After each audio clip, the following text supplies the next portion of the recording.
Hello, my name is Margaret Carmel. I'm a freshman dual major in political science and digital forensics here at Bloomsburg University. My topic that I'm going to discuss today is drug smuggling from South America into the United States. I've always been interested in learning how different countries get illegal drugs into our countries when we have such a strong military base. I find it very interesting how the war on drugs has influenced our country as well as other countries. World trade. America is a very big country that takes in many tradable goods from almost every other country in the entire world. As you can see, most Southern American countries such as Peru, Bolivia, Brazil, and Colombia are known for drug smuggling, specifically drugs such as cocaine, marijuana, and heroin. Each country uses air, land, and sea travel to make this possible. Facts and statistics. 90% of the cocaine that is brought into the United States comes from Colombia and about 10% comes from Peru and Bolivia. About 7/10 of the marijuana that is brought into America is also produced in Colombia. The biggest and most expensive purchaser of illegal drugs from South America is the United States, which I find very interesting. We struggle with feeding our people in our country but have money to buy and support drug habits. Production and transportation. The first step in production of cocaine is growing cocoa plants. Then it is extracting the cocoa to make cocaine. Marijuana is also grown from hemp plants, and then the THC is taken out and then dried. After they are processed, local drug cartels pack them up and begin transporting them to other countries. Most of the time, they bring them into Mexico to get better access into the United States. There are 3 steps to the cocaine production. The top left picture is a man picking the white stuff that comes from cocoa plants. The middle picture is drying the cocaine, and the last top right picture is the cocaine getting packaged for transportation. It is usually packaged into big lump sums so it is ready for bigger consumptions. This slide is very similar to the steps of cocaine, but is marijuana. Marijuana is grown specifically under specific type of lights, then they are taken off, dried, and packaged for distribution.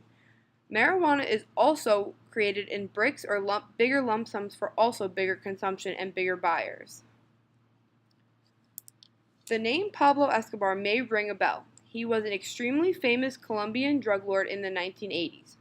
He is most famous for working with the Medellin cartel to supply the United States with over 90% of the cocaine intake during the 1980s. During the 1980s, the drug addiction problem grew very high when Pablo Escobar was in business. Over 15 tons of cocaine were brought by the Medellin cartel, which brought in over $420 million to affect Colombia's economy. The United States reaction. The Drug Enforcement Agency has tried to make each border strict to stop drugs from coming in by putting up more military forces and more customs borders. Drug addiction has grown since the 1970s, but currently now is slowly decreasing because of the new border regulations. The United States of America has spent over $1 trillion trying to stop Colombian drug cartels and the war on drugs altogether.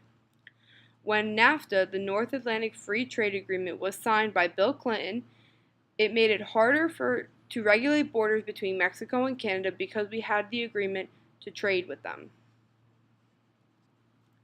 The United States economy.